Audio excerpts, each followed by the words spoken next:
And welcome to the first NHS National Workplace Race Equality Standard Conference. My name is Alex Beresford, for those of you that don't know. I'm one of the ITV National Weather presenters. I work on programmes like Good Morning Britain, where I was this morning, so I've been up since 3:30, although I doubt I'm going to get much sympathy from a room full of NHS employees who work all the hours under the sun anyway. But I can't tell you how many complaints I've had today on the programme, on social media, because obviously, as you probably know, it's the solstice, it's the longest day of the year, and obviously followed by the shortest night. So, yeah, everyone is very unhappy with me at the moment. It's not great to be a weather presenter. Aside from the glitz and the glamour of lights, camera, action that comes with the media, I do a lot of work in diversity, a lot off-screen. I go into schools, colleges, young offenders institutes, HMPs, and a lot of my work has been working with young black boys between the ages of 15 to 25. I was lucky enough to be chosen as one of the National Reach role models, where the government, Labour government, when they were in, picked 20 national role models to kind of carry out a body of work in communities across the UK. And I still kind of do that work today. It's something that I'm really passionate about. And I'm one of the diversity champions at ITV, and as in the medical arena, there is still a lot of work to do on screen and off screen in the media, and we continue to do that, but we can only get there to an equal standing if we are all in it together, which is I'm really passionate about. I'd like to thank NHS England for hosting this event. It's a step in the right direction to a brighter future, bigger morale, and we should never underestimate how contagious a smile can be in the workplace. I would like to encourage all of us to come with an open mind. I've been to lots of events, and I think they always work best when there's a lot of participation. I think if you want to ask a question, don't worry. Today, I promise, I am your friend. I won't sell your story to the paper or ITV, just for today. And this afternoon, we are going to hear the latest developments on workforce race equality in the NHS. And we have an array of expert speakers, which I'm really, really excited to hear from. Some have come from just down the road, but if you are Professor David Williams and you've travelled millions of miles across the Atlantic Ocean to be with us here today, and I'm really excited to hear him talk a bit later on. Many delegates have also signed up for the Windrush celebration event, which follows this event. If you have done so, we'll let you know where it will be taking place a bit later on. Reflecting just back on events that have happened in the media, I've worked on Good Morning Britain both times when, unfortunately, we had the mass killings in Miami, which were absolutely horrific, as we all know. And then just recently, on our own doorstep, Jo Cox lost her life in that tragic way just a few days ago. And I think reflecting on those events, it brings the community together. It brings us all together as one. And you can imagine there is no room for discrimination when you work in a hospital in Miami and you get 50, if not 100 people come through your doors who are homosexual. You can't discriminate against them. There's just no way that you can. That's when you realise that we are all just human beings at the end of the day, and we all deserve to be treated equally. So taking into account both of those, I think it would be appropriate for us to take a minute's silence at this time. Thank you. Right. The reason that we are all here today, I mean, this was some reading when Yvonne brought it to me. And there is some shocking stuff in here, which I'm sure we will talk about through today. Are we going to leave here with all of the answers? Probably not. But will we know where we are going once we leave here? I believe that we can, especially with the expert speakers that we have in the building today who are going to share their wealth of knowledge. And I believe that all of you are going to be behind this as well, because it is the right thing to do. Our first speaker today is someone who He's got over 30 years' experience in the healthcare sector. He's currently the Chair of Health Education England and also Chair of the Workforce Race Equality Standards Strategic Advisory Group. Please give a very warm welcome to Sir Keith Pearson.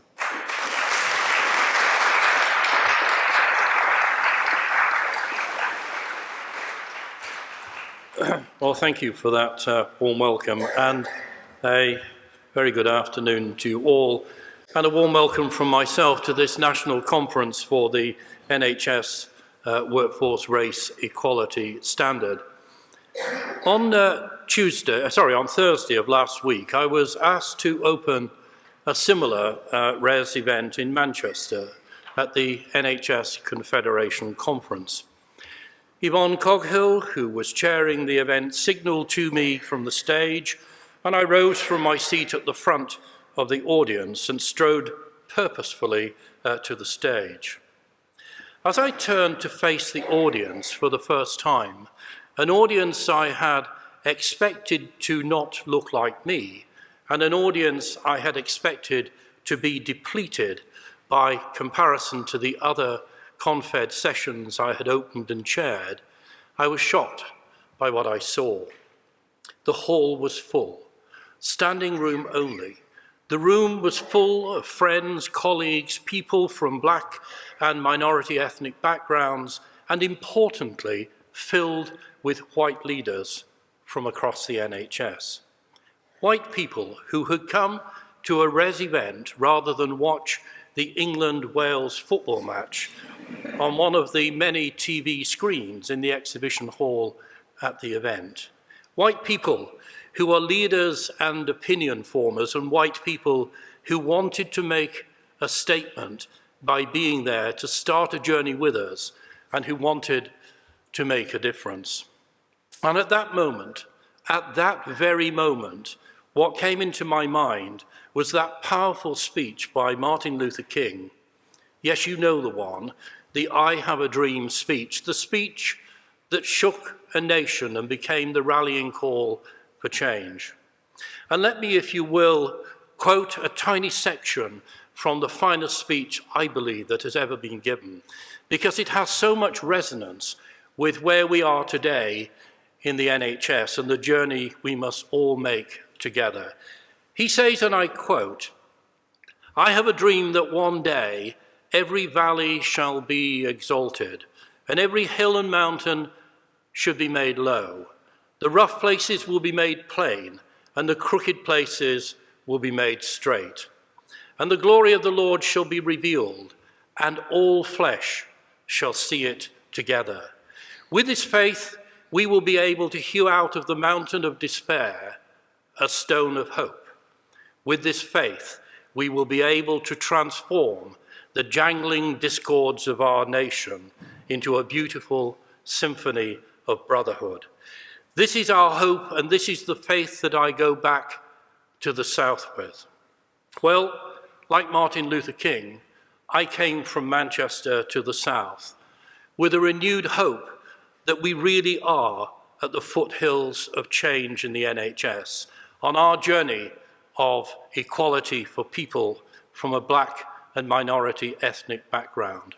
My hope does not necessarily come from the depressing RES baseline assessment results that Saba so confidently presented to the meeting in Manchester. It comes from a level of engagement with RES from across the NHS that I could only have dreamt of a year ago. The initial findings for the RES assessment are, on the one hand, revealing and concerning, demonstrating that we have a very long way to go if people from a BME background are to share the same opportunities for advancement in the NHS as those of us from a white background. On the other hand, one can be encouraged by the honesty reflected in the input to the assessment and by the ambition for change. But ambition alone will not change the landscape, and nor will it change the opportunity for our BME employees until it is backed by a real understanding of what needs fixing and a board-level commitment to drive the changes that are necessary. We know that healthcare is more likely to meet the needs of patients when NHS leadership is drawn from the diverse communities across the country and when all staff are themselves free from discrimination. To help achieve these aspirations, the Equality and Diversity Council introduced the NHS Workforce Race Equality Standard to all NHS organisations in 2015.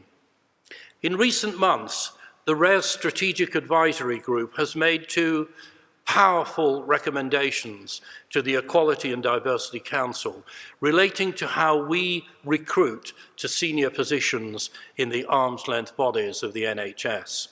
The first, that all arm's-length body boards should have at least one BME non-executive director, and that boards should use the instrument of associate director if all current ministerial NED vacancies are filled.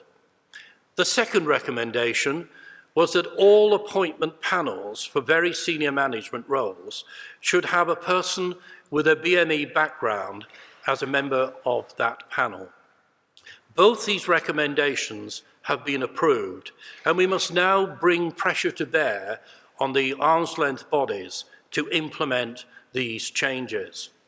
We believe that just the simple symbolic act of having a BME person on the panel for appointments will change the discussion, the dynamics, and the outcomes for BME candidates who are judged to be above the line at shortlisting and above the line at interview. During the course of today, you will hear from an array of expert speakers and presenters that we have lined up for you. And in that regard, can I give a very special welcome to Professor David Williams from Harvard University, who will be giving the keynote speech later in the afternoon. So let me begin to close by setting a challenge for us all. Let us take the momentum I spoke about earlier and shape it into real, measurable change. I have recently had my appointment as Chair of Health Education England renewed until June of 2018, when I will see my 20-year in the NHS as a leader come to an end.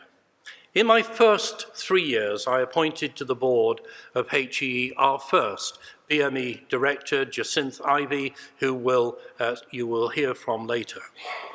In my final 2 years, I am committed to ensuring that more BME candidates are supported to apply for senior HEE and ALB roles, and I'm committed to seeing further appointments to all NHS boards.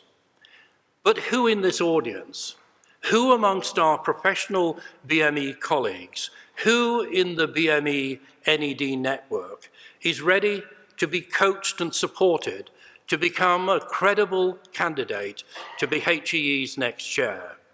Find them and I will coach them.